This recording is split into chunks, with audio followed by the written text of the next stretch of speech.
Yo, what's going on guys, it is KevDog here, and today I will be answering the age-old question of can you get banned on Pokemon Scarlet and Violet? I'm not sure why, but this comment keeps popping up absolutely everywhere, from my TikTok, my YouTube, my Instagram DMs, of all places, yes, my Instagram DMs. You thought there'd be women in there? No, there's people asking me if you could get banned on Pokemon, so today I'm answering this once and for all so you guys can stop asking me. Today I'll be testing out doing multiple things online that I would consider to be risky to show you guys what happens, if anything, to your game. I'll give you guys a little sneak peek. Just look over there to the left a little bit. Oh, I showed you too much. But let's get right into the video, guys. If you enjoy, make sure to subscribe, of course, because I'm trying to hit 40,000 subscribers. And also like the video, of course, and comment down below if you're ready for this Pokemon Home update, because it has taken way too long. But yeah, guys, thank you all for watching, and let's get right into the video. So, if I open up my party right here, you can see at the top there is a fainted Roaring Moon, and there's something special about it. If I open up the summary, you can see it is shiny, its name is Have a Good Day, and this Pokemon was actually generated into the game. Now, what exactly does that mean? Well, if there is something called a generated Pokemon, most people call it a genned Pokemon, just to shorten the name. But there's actually a lot of people in the Pokemon community that refer to this as a straight up hacked Pokemon instead of genned, and I don't think that's a good thing to do. There is a clear difference, because while this Pokemon did require a hack switch to actually get into the game, there's nothing wrong with this Pokemon at all. With the way that this Roaring Moon was generated into the game, you can't really tell by looking at anything like the summary if it was caught legitimately or not. There are some factors that may look a little suspicious, such as the fact that this is a 6 IV Pokemon with perfect stats and shiny. That does raise a bit of an eyebrow for sure, but you can't say that it didn't happen legit for sure unless if someone straight up tells you that they use cheats to get it into the game, because anyone could legitimately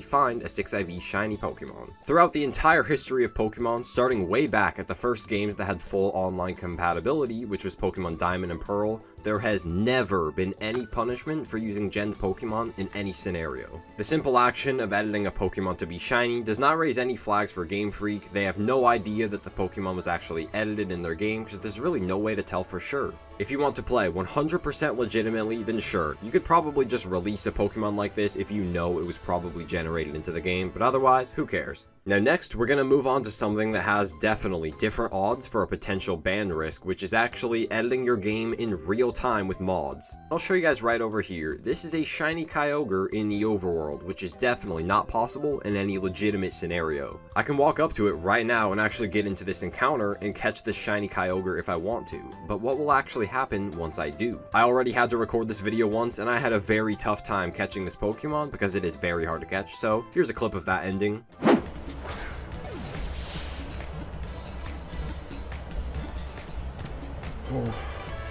Oh my gosh, that took so long. Yo. Oh.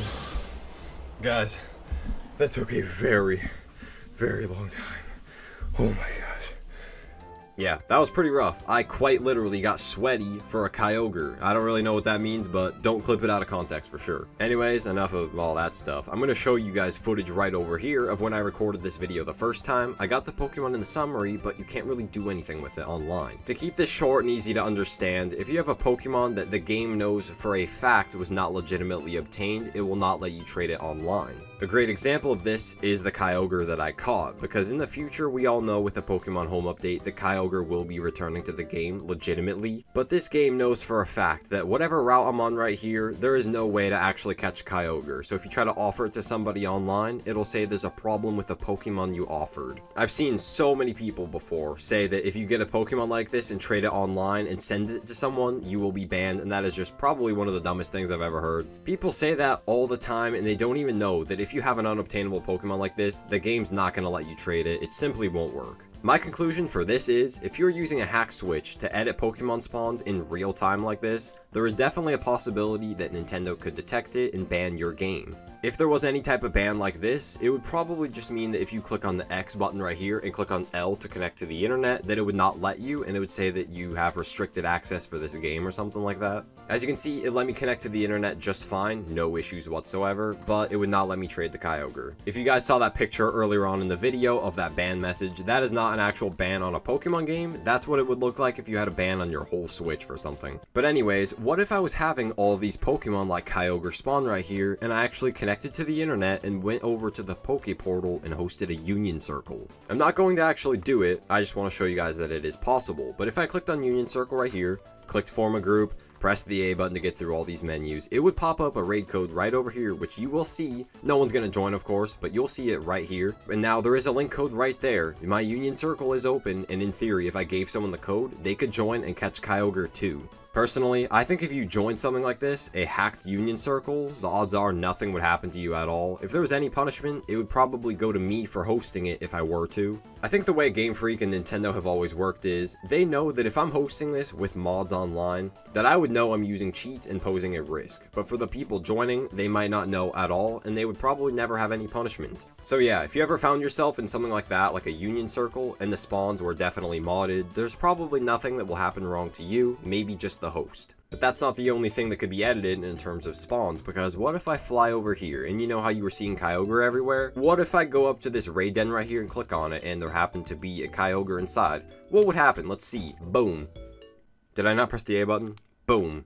Boom, there it is, Kyogre, in this raid den, and I could host it online if I wanted to. I think if I were to click on this right here, and click on challenge as a group, and then click on let anyone join, that's a pretty bad thing, because people could be joining and not even knowing it's a hacked raid. If you ever found yourself in this scenario, and you think a Pokemon like Kyogre shouldn't be in a raid, you're probably right, your judgment is probably going to be correct. If you ever saw something like this online, I would definitely go Google it and look it up, and type something like Terra Raid Event, and see if this is actually possible to be in a raid den. This is one reason I recommend subscribing, because I'll make a video if there's ever some crazy hype event, like if they put legendary Pokemons in raids. I'll let you guys know. So, my main conclusion is, if you're doing stuff like this, going up to raid dens, editing what's inside and hosting it online, I think you definitely pose a risk to yourself to get banned on Pokemon Scarlet and Violet. I think if you saw something like this and you were to join, the odds are nothing would happen to you, but it's still definitely a bit risky. At this time, if you Google something like Pokemon Scarlet and Violet ban, you're not going to see any results of a real screenshot of a player getting banned, but that doesn't mean that couldn't change in the future. I think if they do anything like a ban wave, it would probably only affect people that were doing stuff like this, putting 20 million Kyogres everywhere and letting people join, not the actual people joining it. There's always a lot of misinformation going around in the world of Pokemon. People just love to spread opinions and ideas that have no evidence to back it up whatsoever, so my own personal experience, I don't think anything would happen. One issue we've always had in the Pokemon community is people love to say things like, if you caught a Pokemon like this, you'll 100% be banned with no proof at all. Play at your own risk, play the way that makes you have the most fun, because that's the most important, but always know that the risks are there. Anyways guys, that's going to be it for this video. I do not think you can get banned in Scarlet and Violet, unless if you tried super hard, like you were hosting these online every single day. But time will tell, and we will see. So if you enjoyed this video, make sure to subscribe to the channel. I'm trying to hit 40,000 subs. Like the video, comment down what you thought, and I will see you guys soon. Peace out, everyone.